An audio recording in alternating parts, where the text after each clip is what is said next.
Hello everyone. Today I will take you on a journey through the evolution of the curriculum in Uzbekistan and how it aligns with my personal educational history.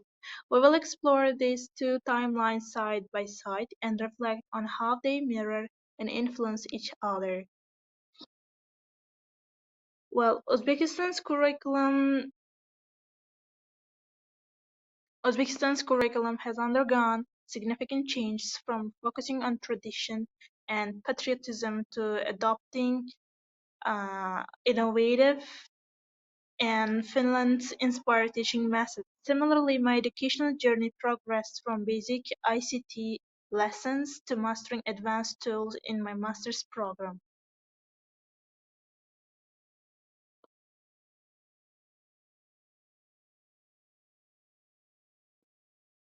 Well, the next. Let's talk about historical curriculum in Uzbekistan.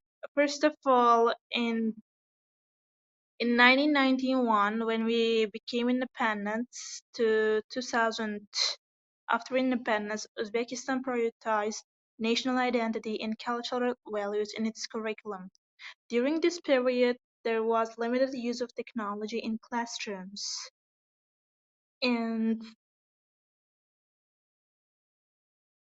from 2000 to 2010, uh, by the 2000s, the government introduced STEM subjects, science, technology, E stands for engineering, and M stands for mathematics, and ICT basics, where students began learning Word, Excel, and Paint, like the basic tools of Microsoft Word. And next. From 2010 to 2017, this era is called gradual modernization, and in this era saw a shift toward active learning and critical thinking with the introduction of student-centered teaching practices. And the next one, from 2017 to present, this is called Finland-inspired reforms. Uzbekistan's curriculum is now influenced by Finland's education system, emphasizing robotics and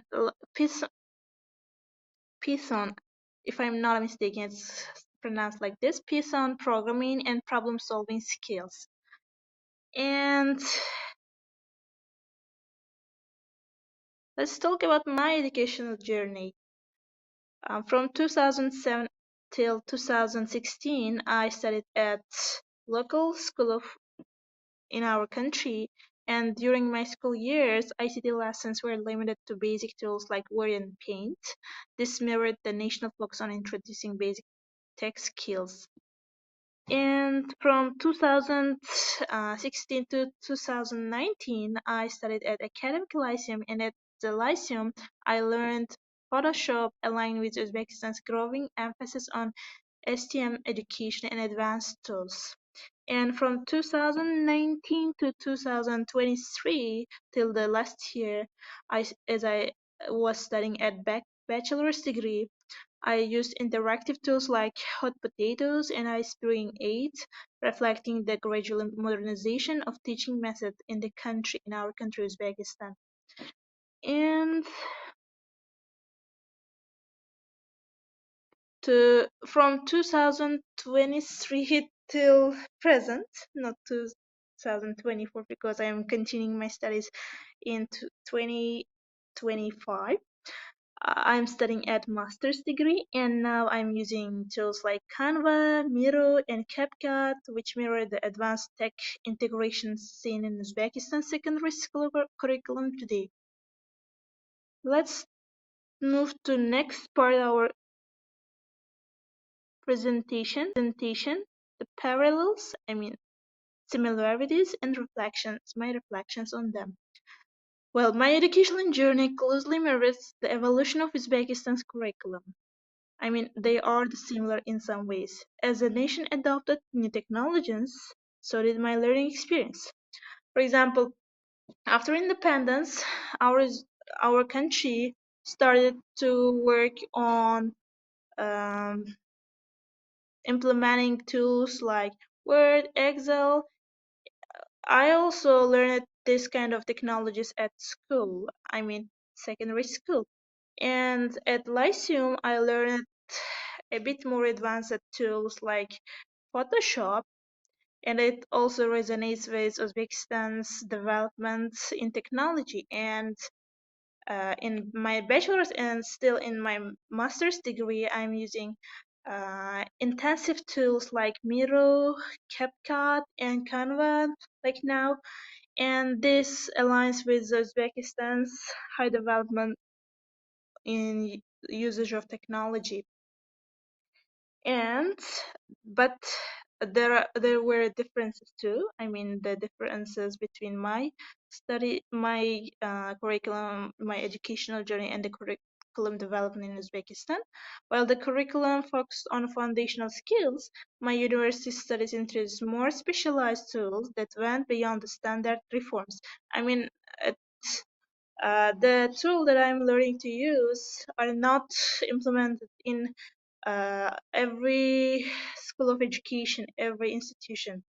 For example, at schools or at local universities, they don't teach how to use this kind of intensive tools. And for the analogy part, I mean, to summarize, Uzbekistan's curriculum is like a flowing river, shaped by external reforms, while my educational journey is about navigating those waters. Sometimes I explore tributaries, which represent my unique learning experiences. And trying to conclude, the evolution of Uzbekistan's curriculum and my educational journey demonstrate how personal growth and systemic reforms are interconnected. By reflecting on these parallels, I mean similarities, we gain insights into how education shapes individual growth and societies. And thank you for watching.